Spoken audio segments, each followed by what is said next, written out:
Well, good day to you. It's Take Two with Jerry and Debbie on EWTN Radio. Actually, Jerry and Debbie and you and the show team is here, Michael, Jeff, and Ryan, and we are prepared for another impactful conversation with you leading the way. We hope that you will do that. I am Jerry Usher, along with Debbie Georgiani. Debbie, good morning. Welcome. Good morning. Good morning. Jerry, you did a fabulous job on the write-up, the description for today's show, and I really hope that we have a really deep, heart-to-heart real, raw discussion on this, because the pandemic has affected all of us, whether it's in our normal lifestyle or in our hearts or in our minds, our emotional state. I mean, there's so much going on. I mean, this has really rocked our worlds. Well, thanks for that. We were talking today about how your life, your lifestyle, your budget, your way of living has perhaps changed during the pandemic or because of the pandemic. And in particular, have you been humbled in some way by the pandemic? Let me go ahead and read that synopsis that Debbie talked about. It says, this is on take2show.com. Most of us are accustomed to a rather comfortable lifestyle, at least in, quote, normal times. But this year has been anything but normal, as the coronavirus pandemic has forced unbelievable changes in all of our lives. Many have lost their jobs, their savings, their homes, their marriages and families. This has led to a lot of us having to seek assistance from sources we may never have had to approach before. Has this happened to you? Have you had to turn to relatives or friends for financial or other assistance? Has a local food pantry become a regular stop on your weekly round of errands? Perhaps this hasn't happened to you personally, nor to your family, but you may know people who have been humbled in such ways by this horrible scourge on our nation and on the world. Let's talk about this. So there you go. How has your lifestyle been changed? And maybe for the first time in your life, you have had to seek public assistance or talk to your relatives or friends for some help getting through this. Well, that's an interesting aspect, though, because, typically when things happen, it happens to you individually. Well, this has happened to us on a worldwide platform. And so when you say, go to family or friends, well, they're hurting as well. So, it may prevent you from picking up that phone and calling somebody else because they're having their own troubles, right? So this has really impacted all of us in various ways, on different levels, the severity of it and stuff. Some people have skated right through and done really well. Maybe their work or their business has thrived through all this, and that's wonderful. And we want that to happen. But the rest of us, I think there has been a real sense of being humbled by the pandemic. And has that happened to you? Have you been, really hit hard, taken down a bit, wondering what's going to happen next? I know a lot of people are saying, Jerry, well, 2021 is going to be so different. We're going to wake up in January 1st. It's going to be so different because, alas, the vaccine is here. Is that really going to happen for us? Or we're going to be left, with these devastating pieces for a long time? Let's talk about it. Let's have a real Take Two conversation. Start calling in right now. Ryan is ready, willing, and able to answer the phones. And here's the number: 1-833-288-3986. If you're outside of North America, it's our international listeners. We love to hear from you. We'll put you at the front of the line. It's country code 1-205-271-2985. How has the pandemic really rocked the world? We want to know about it. These are the kinds of conversations we have right here, and it is a forum that we love to provide to you to not only share your story, but also to inspire, to educate, to uplift, and edify us and your fellow Take Two family members. So please do call in if you have, and this, I understand this could be, you're kind of making yourself a little bit vulnerable by sharing something on this. I understand it's maybe a little bit embarrassing or humbling. I will say this: when I was growing up, Debbie, we got food stamps. The local store had a freezer where they took the meat from the meat case when it was approaching the expiration date and put it in this freezer, and it was half price. Mm-hmm. And we always were foraging through that. I got free lunches in high school, and so I know I know how it feels to kind of be, especially among your peer group at school, and you had the different colored lunch card, that they punched because it was the free lunches and stuff like that. So I get it. And Debbie, I know you've been through things like this before. So Take Two family, let's have a conversation about this, because the whole thing that Debbie always says, we want to, what do you say, grow closer to God and be a little bit better off at the end of the show? Yeah, a little bit changed. Yeah, so let's go. Absolutely. We want to learn. We want to grow. Phone lines are just starting now, so you have plenty of time. Jump in and please share with us how you've been humbled by the pandemic. We want to hear, or maybe you know somebody, maybe you have a family member or a friend or a coworker, something that's happened and you'd like to share. We're here to pray. We are prayer warriors. We believe in the power of prayer. And we've all been there. On some level, we've all been there, and that's I think, the beauty of Take Two. You're not alone. Okay, we're going through it together in different ways. You'll see. Let's talk about it. 833-288-3986. And please, you do not have to be Catholic to call in. I know it's EWTN Catholic Radio, but you do not have to be Catholic. We have so many of our wonderful non-Catholic friends that call in, and we have a few atheists and agnostics that just love the show. Call in. How has the pandemic affected you? We want to know. We care. 833-288-3986. One of our regular listeners, Tony in Texas, emailed. She says, this was yesterday. She said, your show topic is really good tomorrow.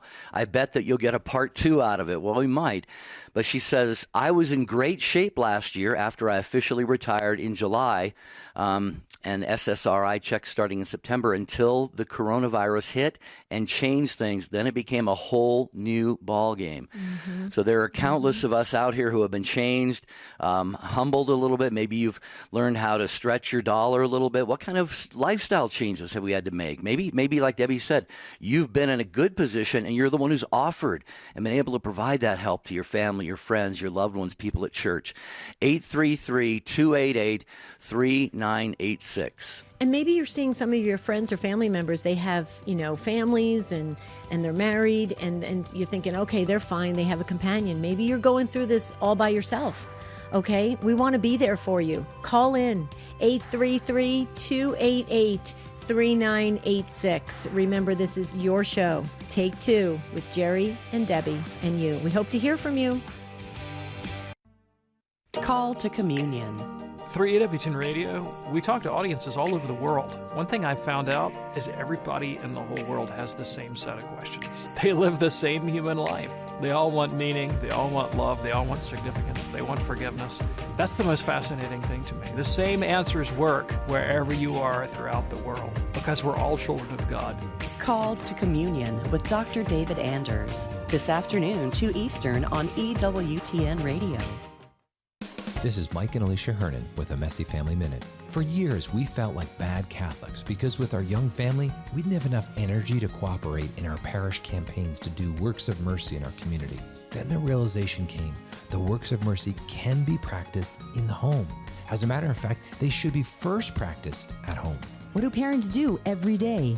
Clothe the naked, give food to the hungry, give drink to the thirsty, shelter the homeless. Maybe even visit the imprisoned when you send them to their rooms. Think about it. There is no one you see every day who needs you more than your children. Your kids have nothing except what you give them. They are dependent upon you for their physical survival, but also for their emotional, psychological, and spiritual health. Begin by showing mercy within your home and allow it to be a means of transformation for you. You can take the ordinary work of your life and transform it into a means of extraordinary grace. For more encouragement and resources, visit us at messyfamilyminute.org.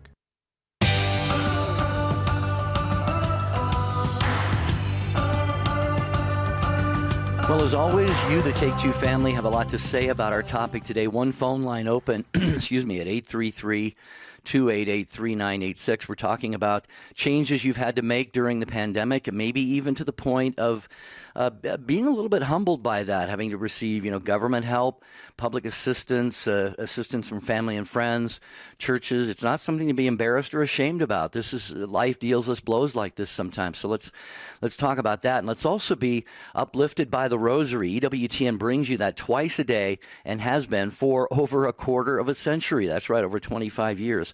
So you can tune in every morning at 5:30 a.m. Eastern for Mother Angelica leading the Rosary, and in the evenings 9:30 p.m. Eastern for Father Benedict Rochelle, only right here on many of these same EWTN radio stations. Please join the wonderful growing list of callers that are lining up so nicely and speaking with Ryan.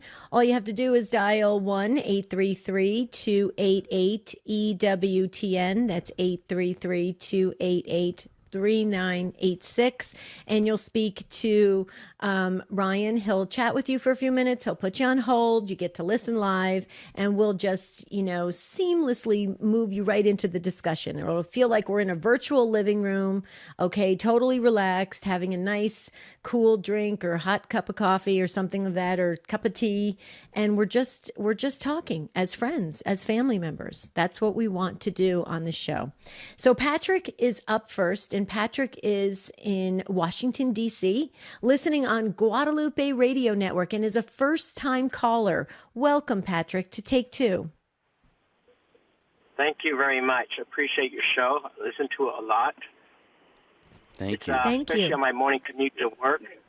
The reason I want to share is that, first of all, I'm a retired government worker. I'm a federal contractor. I have a different, because I'm not affected by most people by this pandemic. I have an alternate work schedule. I'm at home. I work a week. I'm at home a week. But I'm covered by this thing called the CARES Act.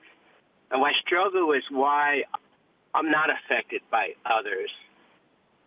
That's where my humility is. Why am I getting this stuff and not everybody else?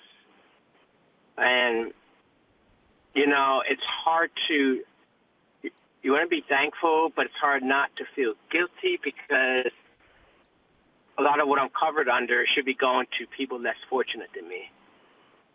And so, it's strange. I know there are others who are suffering more than I am. Sure. And all my life I've always felt God's always been taking care of me. Choices may be made. You don't understand why you're making them, circumstances. I've been married for 20-plus years, and whatever government been giving out, we've just been giving to the food pantries, volunteering those who are less fortunate than us. We don't need the excess.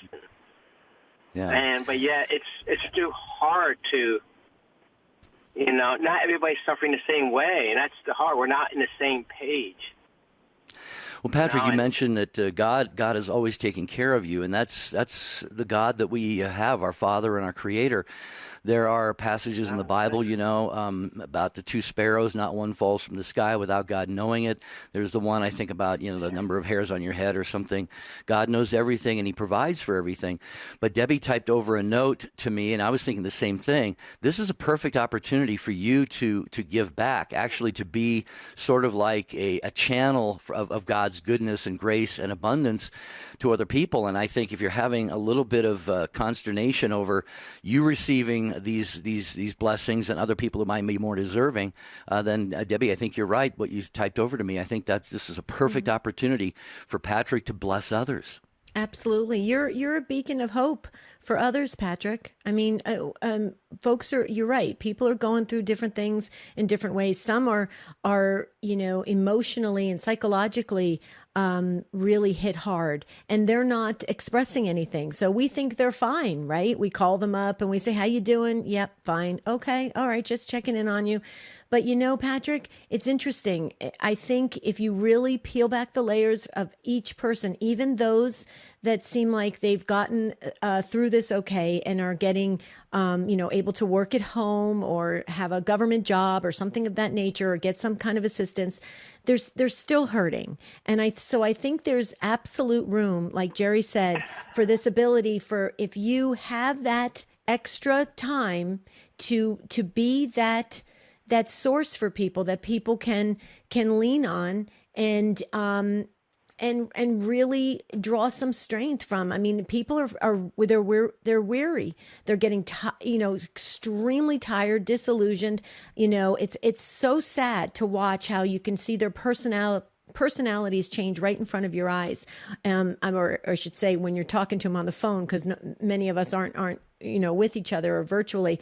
But Patrick, I'm sure you're doing that already. And I just wanted to say, though, instead of feeling maybe the little sense of guilt, because you are receiving these things, I would turn it around and let it expand, because I really believe that God gives certain people these opportunities and gifts, but with that comes an added responsibility.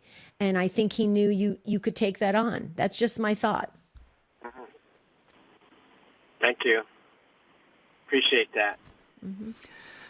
Yeah, you're welcome, especially this time of the year, Patrick. You can be a real blessing. A lot of people, like Debbie said, being discouraged, disillusioned, even depressed, to the point of depressed and anxiety, and families wondering how they're not only going to put a meal on the table, but how can they make this a sort of semi-normal Christmas for their kids and their relatives and so forth. So thanks, Patrick, for the call. We appreciate that. We'll be praying for you to get the divine guidance that you're looking for to be that blessing to other people in your life. And the other thing I just want to say real quickly, we always are talking about assistance. And so automatically sometimes people think of money, right? But we really need connection. We really need emotional support. Last night, I normally during the middle of the night, all the Take Two family knows this. I wake up, at 2:30, 3 o'clock in the morning. So I'm always praying. And I happened to glance at Facebook, and there was another post of a young man who took his own life. And he said he took I guess apparently he told somebody or left a message or a note saying because of the isolation of this pandemic. We need connection. We can make it. We can survive. We can thrive if we have each other. We are made for community. This separating all of us is really dangerous, I think. And I think it's more so than money. What do you think, Jerry? Oh, I think so, absolutely. Giving of your time. That's what people want. They often talk about that as far as parents are concerned. Parents sometimes think if you just, throw more toys and goodies at your kids, that they're going to love you and be satisfied and all that. But what they really want is mom's and dad's time. So I agree with you completely. People are just looking for that human touch, that one-on-one connection, soul to soul, as you like to say, Debbie. Well, and so there's a good point. Like if Patrick has the means, right, he may free up some of his time. So maybe he could give some of that time to somebody else that could really help them, get over those hard times of feeling alone, and isolated. It breaks my heart to think that a 21-year-old, I believe this young man was, felt so alone. He couldn't reach out to anyone, that he felt the only way out was to take his own life. That's tragic, folks.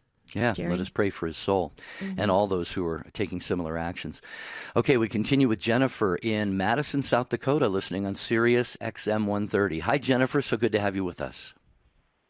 Oh, thank you for taking my call. I don't know what I have to say might kind of sound strange in light of all that I've been listening to here, but I think, Debbie, you're absolutely right. We are isolated, and it's a plot to do this to us. It's not the virus. We live with germs, and it's a fact of life. And nobody shuts us out and shuts us down and closes down our economy and ruins our lives over the flu, which is just as bad. There are thousands and thousands and thousands of people who die from flu every year, too. And the thing is, they're not telling you the truth. The doctors that know what they're talking about are never interviewed, except, like, for instance, on Fox News, where they talk to these people. Like there was a trio that was on Laura Ingram's show, one from Oxford, one from Stanford, and one from, I forget. I think Johns Hopkins, maybe. Anyway, and they were all saying that this flu is not to be feared. Don't live your life in fear. I have never done anything different in my life since this whole thing started. I don't wear a mask, and the doctors will tell you that they are ineffective. And the only thing that you're going to do is make yourself sick because you're breathing your own carbon monoxide all day long. And I have a friend who's an RT, a respiratory therapist, and she says the same thing. She said, at the end of work, we're exhausted because we've been breathing our carbon monoxide all day long. And they do not protect you from anyone, and they don't protect anyone from you. And it's a thing to control us. And I've just been watching this and watching this and watching this and thinking, why are we doing this? Why are we putting up with this? You can't go out and plant seeds in your garden? Are you serious? you're safest outside when you got fresh air and sunshine. Jennifer, let me just jump in for a second here. I don't think you're going to get a lot of argument from some people about that. Others, they have legitimate concerns. You have a wonderful governor there in South Dakota, and so you guys have had a lot of advantages that other people have not. But setting aside that question right now, did you have something in particular to share about this topic for the day about kind of changes that we've had to make or being humbled during this pandemic or anything? Go ahead. Well, what I wanted to tell you is my own personal experience with this whole thing is that we need to get our immune systems stronger.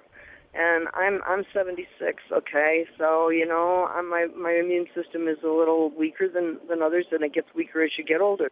So what you do is you stuff yourself with antioxidants, as much as you can put in your body. You cannot overdo that. And then the other thing that the doctors have been saying is that D3 and zinc, people who take those, which are good for you anyway, seem not to get the virus. And Jennifer, forgive me again, Jennifer. This is a topic for another time. In fact, we're going to do a show, I think December 17th, on the vaccine and people's thoughts about that and health issues related to the pandemic. But did you have just a little thought to share about, how you have made any adjustments that you might have had to make, lifestyle-wise during this pandemic just to kind of get by? I haven't done anything different. Okay. I haven't done anything different. If I need to go, like I'm on my way to Sioux Falls right now, I'm just entering the city, and I do what I always do, and you just take care of yourself health-wise. Right. Well, Jennifer, thank you so much for the contribution today to the conversation. I'll tell you what, I've talked to a lot of friends and a lot of Take Two family members, and we all said the same thing, that this idea of really getting into self-care is a big thing this year. I think everybody's doing that. They're looking at their homes, they're looking at their lives, their lifestyles, and they're figuring out what is best for them. I think that's one of the good things, if anything, that's come out of this, is that people are starting to take on their own individual composition. We're all made up. We're all similar, but we're all different. We're all unique, right? And so it's important to know your own body and to get your body strong. I totally agree. You know how I feel about that, Jerry. I'm always saying to you, Jerry, did you take the dog out for a walk? You need exercise, right? You're always asking, did the dog take you out for a walk? Yeah, true. True. But thank you so much for the call, Jennifer. We appreciate that.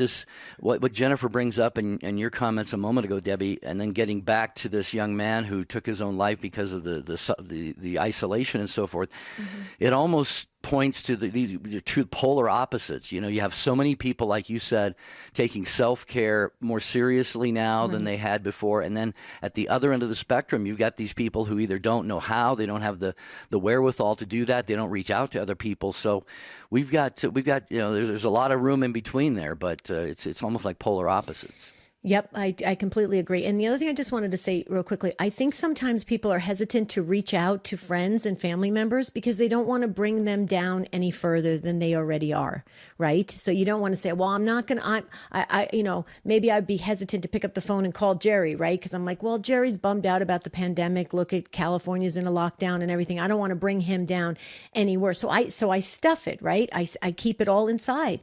But if you're having a good day through this pandemic, it's probably a good time to pick up the phone and check with others and see how they're doing. So if you're having a good day today, reach out and call somebody because they may need to talk. I feel it so strongly. Wouldn't you say, Jerry, that I think sometimes we're getting very quiet with one another because we don't want to bring each other down, but it's important to lift each other up when we have that strength. Yeah, and I think we all fall into the trap of not thinking of doing that. When I do, actually, the other day I texted a friend we hadn't talked for several months, and he was just so grateful, and he's expressed his concerns about everything that's going on, and he's got his own worries and burdens and all of that stuff, and I just sensed I could sort of detect from his reply text that he was so grateful that I had just reached out and said hello, and I said, I'm praying for you and I love you. And so, yeah, I think this is a horrible thing that we're going through, but it presents us with opportunities to grow in virtue and to be truly Christ-like, which is what we're supposed to do. That's right. That's right. It's very important. We're getting some text messages coming in saying they appreciated Jennifer's call. Some said they didn't agree with everything Jennifer said, but they appreciate it. This is what Take Two is all about. Let's have a conversation. We're a family. Okay. We are not enemies.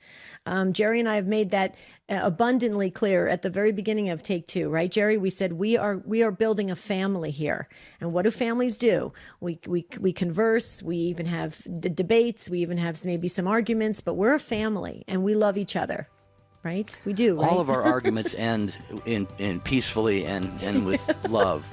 True. Thank you again, Jennifer. Appreciate it. We have a lot of people we're going to get to.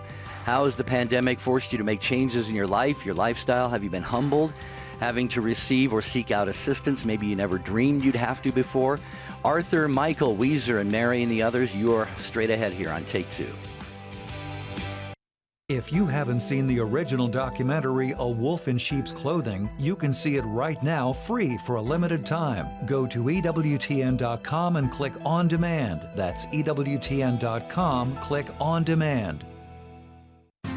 People always ask me, Father, how should we pray? Well, there's several ways we can do it, but the most important is through the power of the Holy Spirit.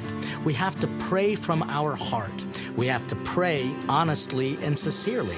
We have to allow the Holy Spirit to work through us so that we're not just simply saying words, but we're saying words that can actually change us.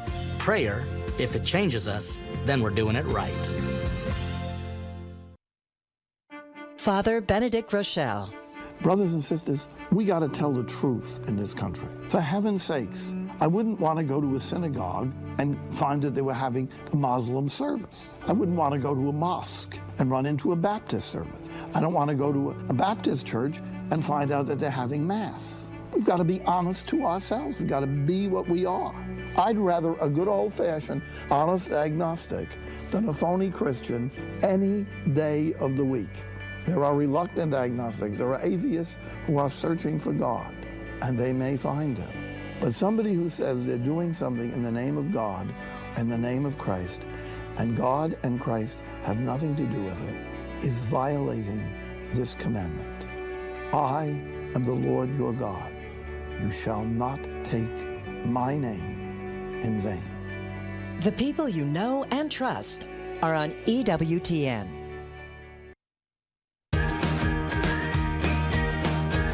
I'm Gloria Purvis. And I'm Deacon Harold. The Morning Glory team looks at John Paul II's battle plan for our times. Tomorrow morning, 7 Eastern. Now back to Take Two with Jerry and Debbie.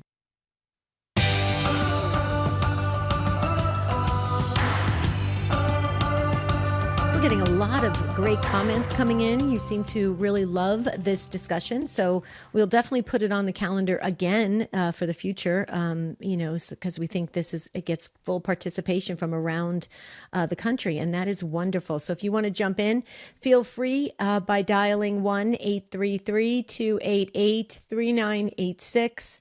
The way to remember that is 833-288-EWTN. You see how great that is? How easy? Just put it on your refrigerator. You're going to need it probably for future shows. Right, Jerry? That's right. And we have several calls. Leading off next is Arthur in Torrance, California, listening on Alexa. First time he's called the program. Hi, Arthur. Good to have you join us. Hello. Good morning, Jerry and Debbie. How are you? Doing very well, thank you. How about yourself? I am well. I just wanted to say that during this pandemic, this has been an opportunity for me to get closer to God. I work in commission sales. My income was probably about 20% lower than last year. I'm single, not married. And my mother has recently been hospitalized, and she was my neighbor here just down the street. And I've been living here 8 years to take care of my elderly parents. My dad died about 2 years ago, around Christmas time this year, 2 years ago. So with her illness, and I've been through this with her many times. She's bipolar, manic depressive, and she had maybe her 10th involuntary psychiatric hospitalization I had to manage. And when she comes home, she's very weak and needs help. So right now, I decided to completely move in with her. I was just staying in the guest room in previous hospitalizations in past years, and I just decided it would make a lot more sense for me to stay with her in her home and help care for her until for the rest of her natural life as long as practically possible. So I've been praying every day, going to daily mass. Unfortunately, I've got to take her to the restroom first before I can leave the house. So that's kind of our kind of daily regimen. Like I'm going to leave, go shopping, or going to daily mass or Sunday mass. And fortunately, we've also had a priest come visit every Sunday, an Obertine order priest, Father Theodore, and gives her communion. And he's encouraged me to pray daily, the Rosary, which I've been doing, Divine Mercy Chaplet every day as well, and 7 Sorrows to Mary. So, and prognosis for Mom is to get better. We have to do daily physical therapy, and then monthly I take her to the basically the medical center here at Kaiser to get physical therapy as well. And sadly, I have 2 siblings. One I had to throw out of the house a few years back legally with a restraining order. And sadly, I have a younger sister that lives close by that just chooses not really to help. It's kind of not her problem. And, I mean, if things are rosy, she'll come by and visit. But just a lot of stress to do on my own. But bottom line is this has gotten me closer to God. And I look at it as a challenging experience and rewarding experience and an opportunity to maybe earn some grace with regards to some of the ways I previously used to live and carouse when I was more of a swinging bachelor. Arthur, well, I'll tell you what, you joined the right family. You'll fit in just perfectly here at Take Two because you seem like we share the same kind of heart. And I think that is so beautiful. The love that you have for your family, how you're stepping up, how you've chosen to deepen your faith life, to get closer to God, beautiful things. And that's the reason why Jerry and I do this ministry work. This is exactly the reason. So you're in good company. Just a couple things I wanted to share real quickly. I added you in our prayer book. I added your siblings. Families can be hard. I know. I can relate to that. I added your siblings. I added your mom. Your dad 2 years ago passed away. I'm sure you're still on some level going through the grief of that. If you feel comfortable, you can add any of the first names of your mom or your dad that passed away. If not, God knows who Arthur's family is. But for you to do this, I know, I can hear it in your heart, Arthur. I just hear it. I just met you, right? But you're doing this because of your love you have for God. And because of that, it extends to your beautiful mother and your family. And you know what? If that's what has come because of this pandemic, then you know what? Then it's become a blessing in your journey. Because that's amazing. That's what we're all called to do. We're all called to get there, to have that light bulb go off in our head that we realize what's important, why we are here, where we're headed to, what's our focus. And if the pandemic kind of, did that for you and got that and brought you closer to God with all of these wonderful devotionals and everything you're doing for your mom, wow, I believe the blessings will flow either here, I know for eternity, or maybe for both. And it's pretty awesome. What do you think, Arthur? And if you can give any first names, I'll happily add them to the book. So my father is John. It's Janos in Hungarian. We speak Hungarian at home. My mother is Violet. I'll give you their English names, John and Violet. Janos and Iboya. I have a younger sister, Julie, in English, Tinda. And I have a younger brother, Lehel, who also goes by John. And my name is Arthur. Actually, I have a Hungarian first name, Elud, but we kind of use our English names, easier to pronounce. Beautiful. Beautiful.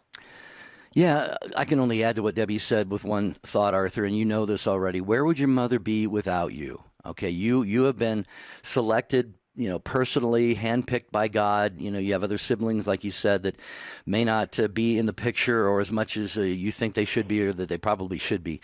But your mother would be in a very, very horrible place without you. She's already got so many difficulties. You mentioned the hospitalization. So bless you, Arthur. Bless your heart for being there for your mom. Debbie is there for her mom right now, who's in an assisted living facility. So Debbie can certainly relate. So Arthur, thank you for the call. We're going to move on to a lot of other folks here because every line is taken right now. That's Deb, right. And I could just say, I could just imagine there's a lot of moms out there, Arthur, that are saying, why couldn't I have had an Arthur as a son? I'm just telling you, you're an incredible son.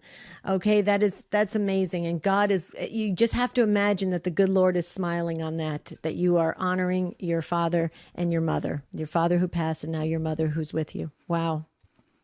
Okay, we're going to go next to Michael in Albert Lee, Minnesota, listening on Real Presence Radio. First time he's listened to the program, and he chose to call in as well. Hi, Michael. Good to have you. Good to have you guys on the air as well. It's always a blessing to hear other people are going through the same thing. So I am using this pandemic as a lesson in understanding that God always has a plan, and we may not always know what that plan is, but to me, it feels like this pandemic has helped us reorientate ourselves back to God, because there's so much hate and all this other crap that, is in our lives because of this. And therefore, we have to kind of reorientate ourselves back to God, and then, God works through us to carry out his mission. Right. And it's a beautiful idea that we can only do this with the help of God. We can't do this ourselves. We need God to help us. Michael, you sound like a young man. How is this? I don't know where you are in life with your vocational direction or your purpose in life, but how has this really come home to you and made you, like you said, it's been an occasion for us to draw closer to God. How has that concretely looked for you? Well, it's I'm 30 years old, and I'm just starting my vocation for the priesthood. I'm just brand new this year. Wow. So it's been great.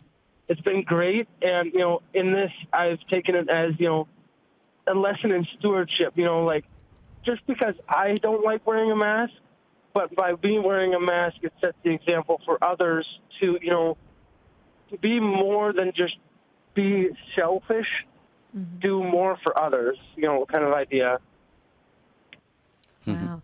Michael, since you're a first-time listener, I don't know if you know this. Jerry, why don't you share, how many years did you in seminary formation? From 1989 through 95, Michael, I spent 6 years in formation for the priesthood and discerned out, as they say. But Debbie and I are so blessed to hear that you're entering a priestly formation. There's a young man at my parish who is in his first year of pre-theology, the early stages of formation.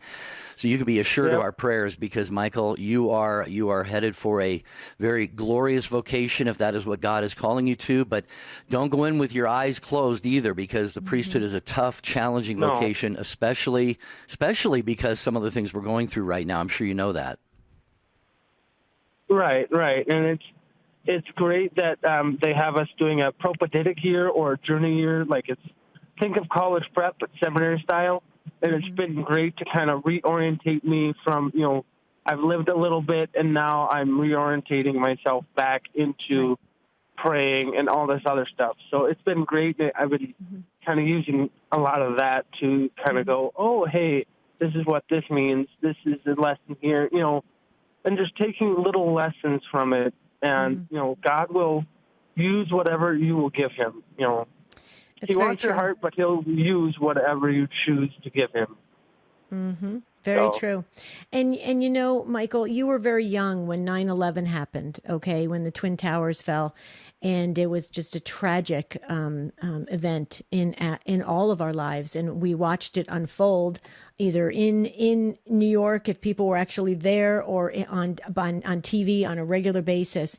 People were scared. They didn't know where to turn. So what did they do, Michael? They ran to the churches. Okay, churches were filled for many months. And that a lot of people and a lot of priests and a lot of pastors thought that was going to be a time when everybody was doing exactly what you just said, a kind of a refocus, a resetting of their priorities in life and where God enters in and how important God is. And it lasted, Michael, for about 6 months, give or take.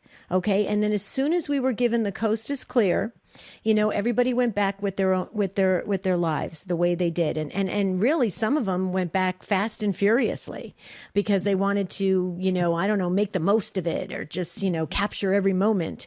And I've said this many times, and I've said this at the beginning of the pandemic, everybody's waiting for the vaccine and I'm sure that's a great thing, right? But don't let that change your spiritual movement, your development, the things you've learned. Don't think that the vaccine has now become the God, right, Michael? Right. Because at the same time, vaccines in and of themselves are great, but you can't, it's that idea of we can't rely on earthly things, and the fact that we need God to help us out of, whatever funk or, we need God, and we can't rely on man-made things. They're great and good, but we can't solely rely on those things. Right. Yeah. Yeah, I'm reminded of, I think it's Psalm 146, if I'm not mistaken, says something like, do not put your trust in princes, in men who cannot save. So it really is important that we put our trust, at least first and foremost, in God, and then utilize the great human gifts that He has given us through technology and science and so forth. Michael, you go with our prayers, young man, the entire Take Two family around the world, so please know that. And will you do us a favor as you go through seminary formation? Keep us posted, call us back again sometime, and definitely keep us in your prayers. We will appreciate that. Thanks for calling. Thank you, Michael. God bless you. Keep in touch with us. You can always email us, take2@EWTN.com. Okay, where are we going next? We're getting a lot of comments. Everybody's loving this conversation. They're asking already if we're going to do a part 2. We're going to one of your favorite cities, Cleveland, where The Rock is on the air. First-time caller, Weezer, calling from Cleveland. Hi, Weezer. Welcome to the program. Hi, Weezer. Hey there. Hi. How are you? I'm fine. I'm technology challenged. Are we getting through to each other? Yep, we are. Perfectly. Yeah. Perfect. Thank you so much for this chance to just say aloud how much joy I have that my life has been so good that I've never had, as an adult, my husband and I do not have any challenges with a food shortage. We're warm, we're safe. Our children, our grandchildren, everybody is safe. My husband has a neurological disease, so we have to be very careful. I do believe in the mask, and I do believe in the science, and I find that to be real. But we are so lucky we're able to give $30 a month to the food bank here in Cleveland. We feel like that's $1 a day, more or less, and we know they can stretch that dollar pretty far. We're so grateful that we've been so blessed with so many things, and that we're able to help a little bit and share.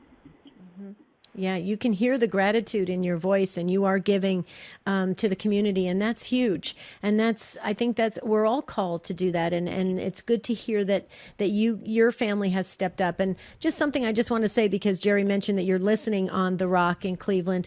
Talking about The Rock, your Catholic radio station in Cleveland, the local Catholic radio stations have done such a great job keeping us together as the body of Christ.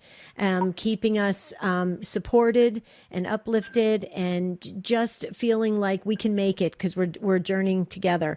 And as I'm looking at your name, Weezer, and where you're listening on The Rock, I'm thinking, wow, sometimes I think the local Catholic radio stations don't get enough credit and enough thank yous, but they deserve it because they're just working away as hard as they can to keep us all together. So you are blessed. You're blessed in so many ways, Weezer.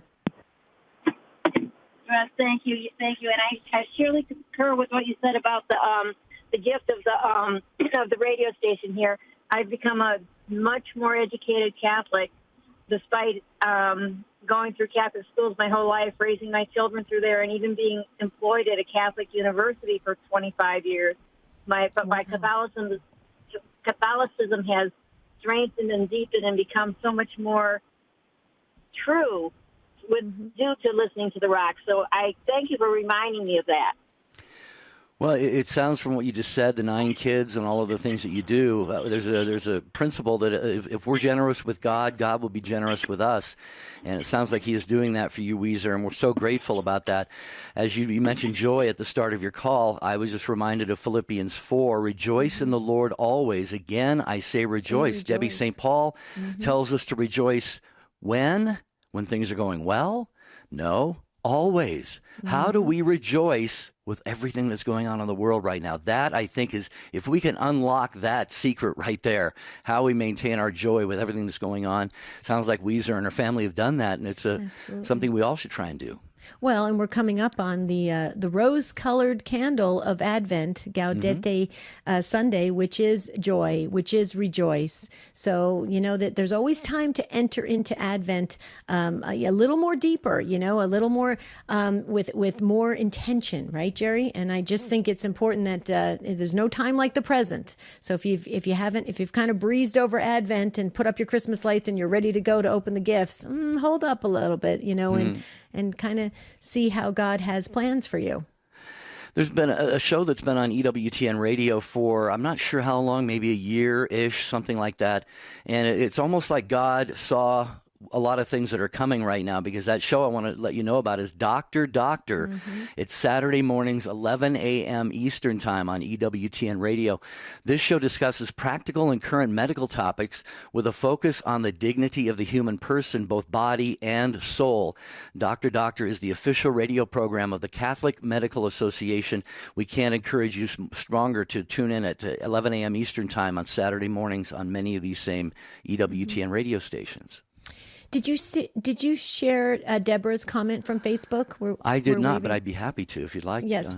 Yeah. Okay. Yeah. Please. Deborah, please know we're going to be praying. This is Deborah watching the video on Facebook. We're also streaming on YouTube the video. Deborah says, I work in healthcare. Our facility has been on lockdown since the pandemic. I work full-time plus mandatory overtime. When I do get a day off, I'm exhausted and my energy is drained from so much stress. Please pray for me that I can get the strength to keep on keeping on. And we will pray, Deborah, for sure. Right. Oh, and Jeffrey in Virginia also says, I work in a hospital every day, 10 to 15-hour days. I have been humbled by the fact I will see death every day due to COVID. I pray for these souls and those who do not treat this as a real crisis. Please wear a mask. What does Jesus want you to do? Take care of others. Jeffrey, thank you, and Deborah as well. Well, I just want to say something to Deborah and Jeffrey and everyone else that's like the first responders and those who are in the front lines and the doctors and nurses, hospital workers, those that are maintaining the hospitals. Please find some time to do something for yourself. Deborah's comments here, it just hit me so deeply in my heart. She says, I'm exhausted and my energy is drained. Deborah, we've got to pray. We've got to pray for these folks that they are being filled with some, and can recharge their batteries and feel, a new sense like each time they enter work. Otherwise, it will take a toll on them, for a long time. So let's really pray, folks, that people are a great support system to Deborah and Jeffrey and others that are in the hospitals working 10 to 15 hours a day. Wouldn't you say, Jerry? Because if you come home drained every single day, it's really going to take you're really going to take a hit long term. Well, I have an analogy to that, and that's where the area where I live in the country is, during the summer especially, wildfires, and the firefighters are out there they're out there 24/7. They might get a break from actually fighting the fire to get a little bit of a nap or something to eat. But so I can't agree with you more, Debbie. We owe so much to those who are first responders, those who are on the front line, those who are taking care of us. I agree with what Debbie said. Please take time to take care of yourself. Okay, we want to work our way through as many calls as possible. Mary, yeah, go ahead. Mary in Fairgrove, Michigan, Ave Maria Radio, first-time caller. Hi, Mary. Welcome. Thank you for waiting. Hi, Mary. In a mobile food pantry line. So I was laid off on March 16th due to the pandemic, and I had no food. And my daughter said, Mom, go to a mobile food pantry line. And I said, I don't understand what that is. And there's a truck that will come into a location, and then people line up and give you food. Well, the first one I went to, they said, can you deliver food to another person? And I said, well, of course I can. So they gave me food for myself and then another family, and then I went out and gave the food away. Well, then I thought, well, I'm laid off, and I have time, and I can do this again. So it became my mission to use this time to give food away. So, and the people began to know who I was. And then I was feeding 20-plus families a week, over 100 people, and I wasn't doing it. God was doing it. God provided the food, and I would always say, a prayer. Dear Lord, let this food go to who needs it, because I didn't know my neighbors very well.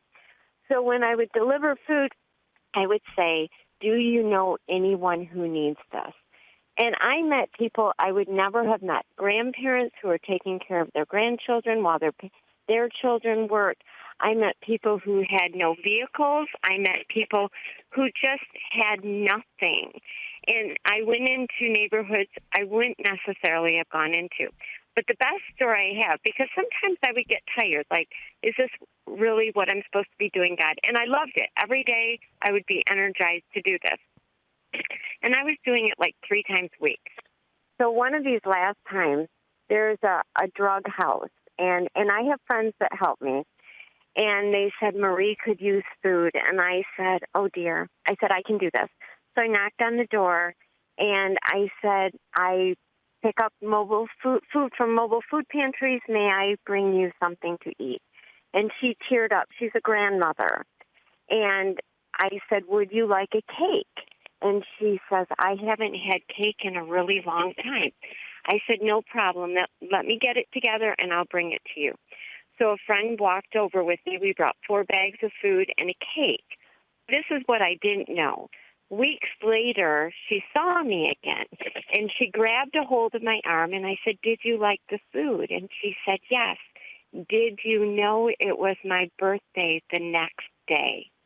Oh, and I said, no, I didn't know it, but God did. Mm-hmm. So I am sitting in the mobile food pantry to do this again, and this was God's plan. You know, yes, I participated, but if you'd asked me in February what I would be doing in March and April and the months, I would have said, what? So this has been wonderful. I mean, challenging, absolutely. I mean, I still have a house. I did get called back to work 1 day a week on September 29th. I still am on unemployment, but God has used this time to help those that he knew needed help. Mm-hmm.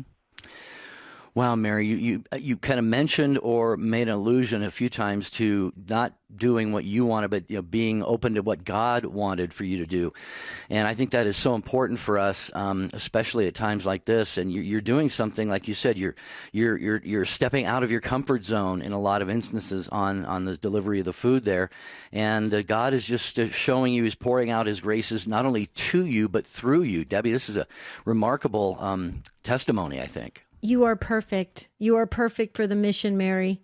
As you were speaking, I was just welling up with emotion, and all I could think about is God chose you. He chose you to step out of your work and take on this ministry work because you were the perfect person to connect with others. And look, your name is Mary. How beautiful is that? I mean, this is how our God works. He knows who's going to be open. He knows who's willing, who's able, who can do it, and who is equipped for the mission. He does know how to place the right people. Mary, way to go. Keep going, Mary. You're changing everything, one interaction at a time. I think it's wonderful. Jerry, what a great show. Yeah, Gerard in Houston, I wish we were going to get to you. Gerard is a cardiologist, became an extraordinary minister of Holy Communion because priests were not allowed to come to the hospitals. Amy has kids now in Catholic school because of the pandemic, an amazing change. I wish, please, either of you feel free to email us at take2@EWTN.com. We just hate running out of time like this at the end of the show, but when Michael runs that music, it means whether we like it or not, he's going to bump us off the air. That's true. We have another show planned for you tomorrow. So until then, have a beautiful and blessed day. Don't forget, St. Joseph, pray for us.